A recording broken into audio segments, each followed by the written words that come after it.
Doing nothing on the weekend didn't make me feel any more rested. On a few hours of sleep, I hazily got dressed and didn't try bothering with my hair. I put some cup noodles between bread, called that breakfast, and left. Since I was at school relatively early, I spotted all the teachers around. Are you a student? Oh, yes. It is a public holiday, you can't be here. It is. I didn't know. Leave now or you'll be suspended. I didn't know. I'm sorry. I quickly left, a little bit frazzled to be honest. Who puts two holidays next to each other? I guess the school doesn't really have a choice, they're probably long established. I guess I didn't need to get up after all. Coming back to my apartment, I sit outside for a little while trying to use the morning air to gather my thoughts. School or not, I still need a plan for Junko. I could just keep up with what I was doing, there's no reason to stop. It's not like she caused my breakup, and even if she did, wouldn't that actually be a reason to keep trying to get people on my side? My reasoning just isn't making sense. Maybe it is unreasonable to try and turn everyone against her. I mean, they in themselves are unreasonable, their opinions, the way he pushes people, but Zero was strong-willed like that too, and I loved her. Oh God, Zero. What did I do to mess that up? I can't deal with everyone hating each other, that's it. Tomorrow I'm going back to trying to get everyone to at least get along a little. I'll make Junko tolerated. I went inside with conviction in my heart to do something. But sitting down on the couch, I quickly realized I couldn't really do anything right now. I wasn't going to take to social media, and I also wasn't going to go door knocking, so I'd have to find something else to do with my day. And I just didn't really. I laid around thinking, and that eventually led me to falling asleep, waking up late in the afternoon. At least I felt a little more rested. I scrolled on my phone until it was dark, and I switched to the other side of the internet for an hour. Showered. Then downloaded a first-person shooter and got really stuck into that for a few hours. I was barely tired at all when I eventually got off of it, but tomorrow's new adventure of niceness is waiting for me, and I should be well rested. I woke up and ate my breakfast, trying to be excited about a routine. I pulled out that new uniform I got last week and tried it on. I felt cute. I spent a little while choosing which socks would match, eventually landing on my gamer ones, then got lost in scrolling for a little while. As I was getting up to leave, I got a notification for Children's Day. Surely this wasn't another public holiday, especially not one a university would celebrate. Going out to my balcony, I had a look at the school. Absolutely no one was walking around from what I could see. So back inside I went to mourn the fact I could have slept in. I probably didn't really need to sleep in. I mean, I got 8 hours. But since Friday, just waking up itself has been tiring, I feel bad. It feels like everything is specifically stacking against me, even though I know it's not. Junko does hate me specifically, but it's not like he controls the holidays. Maybe I should be going to work, to actually do something productive.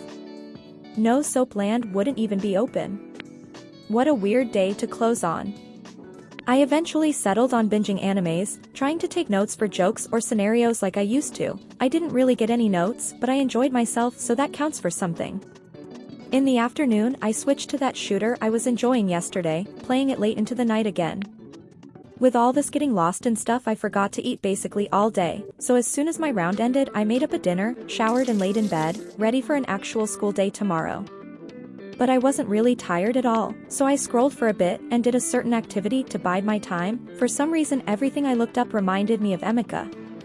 She is my friend, but I was like, geez. A bit much, it must just be breakup brain. Trying to be enthusiastic, I put my hair up and got dressed into that newer uniform, quickly having an onigiri before leaving my apartment. Getting to school, I didn't see anyone immediately, probably because I was so early. I was sort of banking on Emika being there, not just from my dream, but I know she's normally early and hangs around the outdoor hallway. When she didn't show up, I went back outside and said good morning to the goats, which were happily walking around, so someone must have fed them. But as I kept walking around, I still couldn't find anyone. There weren't even any teachers. It was almost 8 o'clock, and feeling scared about it somehow being another holiday and getting suspended for being in the school, I decided to just go home. I was honestly starting to feel a bit insane.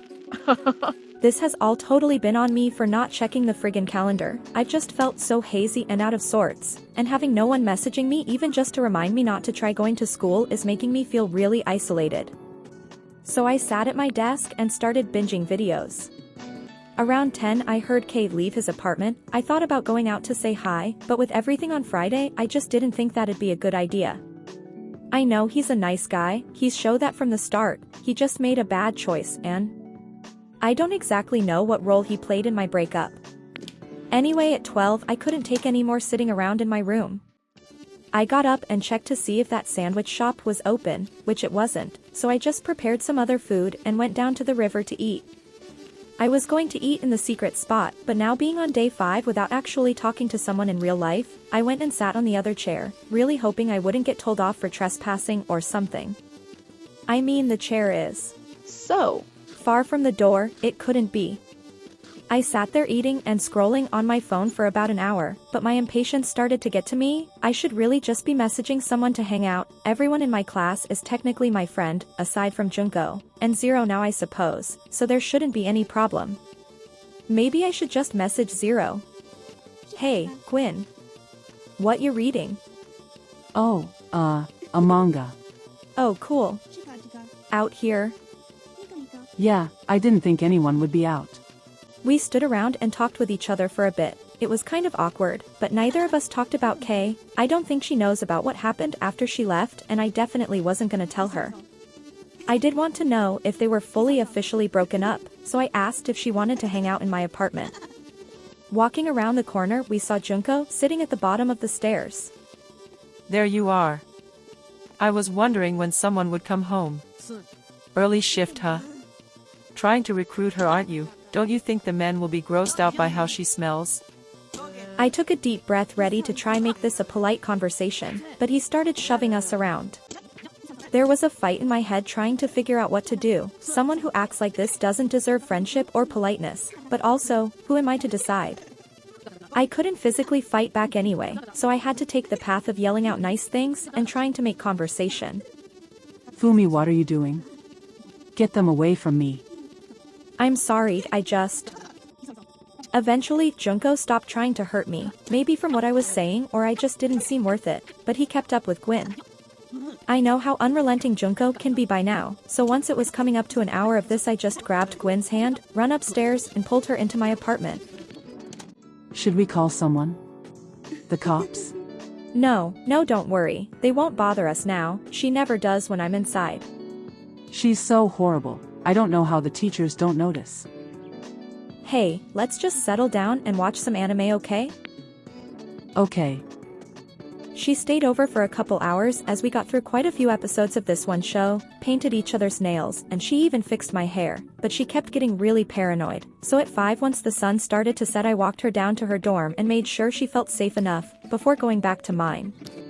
I laid on my lounge room floor, trying to come to terms with how obviously difficult dealing with Junko will still be.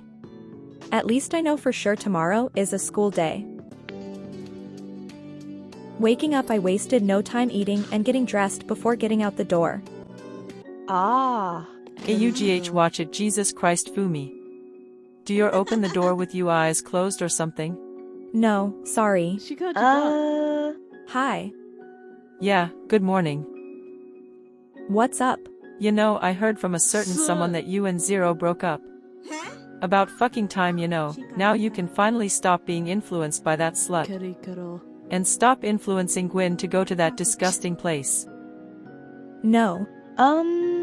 Gwen's not like that. She's not interested at all, and I also haven't gone there for work in a while. Really?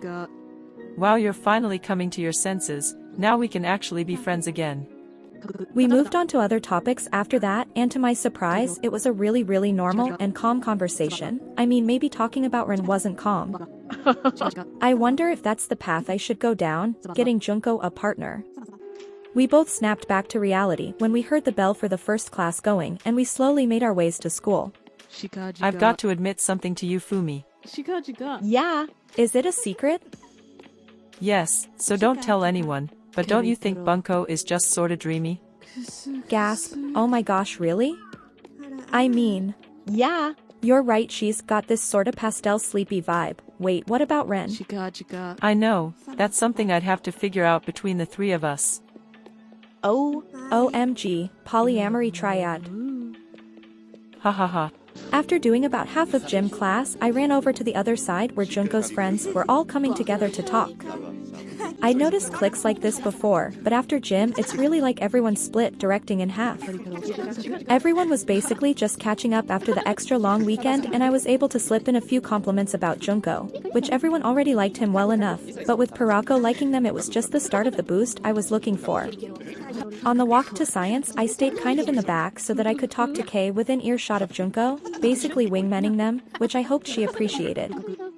Once the bell rang for break I realized that I had gotten really lucky with Junko's mood up until now. I turned around in my seat to talk to her and Aya and Ren joined. It looked like things would be okay, but Junko got distracted by Quyen and left us to go pick fights. I tried to stay out of it, but as she turned to shoving Tetsui around really hard I had to get involved.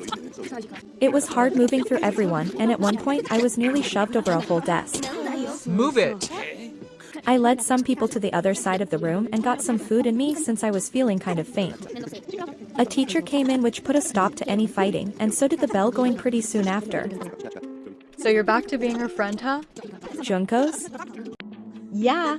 I mean, I want to be friends with everyone. That's what you said the start of last week. Then you were telling me how much of a scumbag he is. Yeah. I know, but we are friends now. Okay, I just don't really like the flip-flopping, right?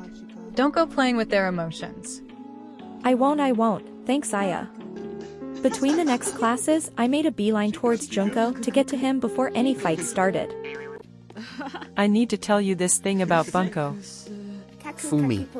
I turned around to Kei's voice, and there was barely any room to move away before he kissed me. I stepped to the side afterwards, and he slapped Junko. And shoved her too. He kept following me afterwards, and Junko came to my defense, calling him disgusting and shoving him. I didn't really know how to feel about the whole thing.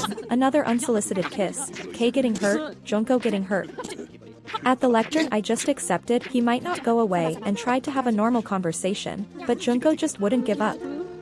Until Bunko came over and we all started talking to her.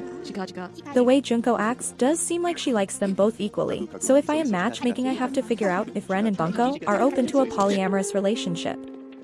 The last bell went and Junko looked pretty stressed out. They were telling Pirako that Quyen was spreading some sort of rumor that he's paid for Zero's services. Pirako just frowned and said he'd talk to her about it. I asked Junko if they were okay, but we got interrupted by Kei coming over. Quickly he kissed me, sort of pushing me into Junko as well, and I felt it hold onto the back of my dress. On top of that disrespect to me when Quyen came over, already looking upset, Kei said that he should call Tetsui over too. Junko called him disgusting and there was a few shoves before Quyen and I tried to make some sort of conversation. Yet again. Kei kissed me. Teachers ran over those scolding the both of us, but mostly Kei and I stood behind a desk holding the chair. I don't know why I wasn't just leaving or pushing him away. I feel like I have even more resolve than this at work. Junko stood by me, then Kei pushed her away specifically to be closer to me. I tried to give him a look to show that I wasn't having fun with this. A teacher stayed for a few minutes to monitor us. We had a bit of a conversation, then Junko got mad at Quyen and Kei took that as an opportunity to kiss me. It's late. I'm going home. Do you want me to? No. I have things to do. Good night, everyone. I ran home as quick as I could. No one was following me, I knew that, but eventually Kei would be just a wall away from me, and the sooner I got home the more time I'd have for him to not be there. I laid on my floor for a couple hours, trying to figure out this whole fawning situation, but also trying to ignore it. I need to just plainly tell him, please do not kiss me, that should be it, right? I woke up starving and ate 2 cups of noodles while distracting myself with videos on my phone, preparing for another day of probably watching Junko fight people for no reason. I did some grocery shopping on my way to school. I had almost gotten enough for the whole week, but was just short. That'll probably happen again. I knew Junko wouldn't be here early and decided to go to the gym where I found Hiroyuki. Hey, I heard you're giving Junko another shot. Yeah. It only seems fair, you know. Yeah, she's got like a 10-star personality. She definitely does. You're like a sporty guy, right? Hell yeah, I am. Could you give me some tips on some stretches? Absolutely. While I stretched, I noticed Zero standing up the back. I should have remembered she comes in here in the mornings sometimes. It's so weird to think we haven't talked at all for an entire week now. The conversation with Hiroyuki turns a bit perverted, and like I always say, it doesn't feel directed at me or my job, and I actually got confirmation why when he started slipping in mentions of Daichi. It was so friggin' obvious too, he couldn't have been any less sly about it. And pretty soon after that started, Daichi came in. I ushered him over to talk to us and tried starting on a more neutral topic of Junko. Then I moved to complimenting Hiroyuki, and he just had no shame asking Daichi what he faps to. Honestly, I got a little hot, and this wasn't even about me. I have a fetish, but it's a secret. Can I go one morning without hearing some silly joke? And they kissed. Oh my gosh, I felt like an officiant. I'm so happy for them. So proud. I congratulated them as the bell went and ran off to class in a much better mood than what I woke up with. After that class, I gathered up Aya, Daichi, and Osamu to talk about Junko. I already knew the three of them were friends with her, but I was just kind of heightening it, I think. In the background, I could hear Hiroyuki gushing to Emika about Daichi. They're so sweet, I'm already wishing them the best. I eventually moved the group to where Junko was so everyone could actually talk with it instead of just me, and pleasantly there wasn't any fights from that, because these were his friends. During break, I wanted to take a break from my Junko mission and talk with Quyen. I haven't been noticing who she's hanging around since her own breakup and wanted to make sure she hasn't been lonely. But as soon as I walked over, Junko did too, and started to pick a fight. I knew I couldn't stop them. Words don't work, and a bit of stretching this morning isn't gonna do it either. So I went and asked basically everyone else not fighting who's been hanging out with Quyen.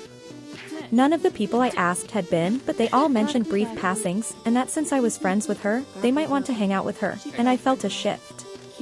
The fighting had stopped, and I knew Junko and Quyen probably weren't gonna get along, but that relationship is just a drop in all the possible ones everyone else is willing to have. I think overall that's a pretty positive atmosphere. Between the next two classes, I did actually get to talk to Quyen, not about her breakup. I already had a new mission. I brought some people over to come talk with us to help put her out there some more. But I didn't really calculate it right because I couldn't think of a topic that everyone would want to talk about. It got sorta awkward and Quyen went back inside to talk to other people, which is fine. I guess I should just let her do her relationships by herself. After the final bell rung, I instantly went and got the reward for this challenge, a halo from the cosplay shop, sent Fumi home and put it on. Everyone ignored this narratively. This is a stressful achievement and I deserve this, okay? It technically took me an in-game month. Feeling a routine again, I did some Hiroyuki corrected stretches before going into work. People don't normally talk to each other, at least not the workers, so the silence wasn't very surprising. It's just So different to school. Coming home, I was pretty much exhausted, managing a shower before falling into bed. My Saturday morning was just playing games and eating breakfast while I waited to go into work. Then I came home from work, ate, watched videos and played games until it was time to shower and go to bed. A really uneventful day to round out the week. Sort of feeling really good about my ability to bring people together. On Sunday, I called Bunko over to have a specific conversation and hang out.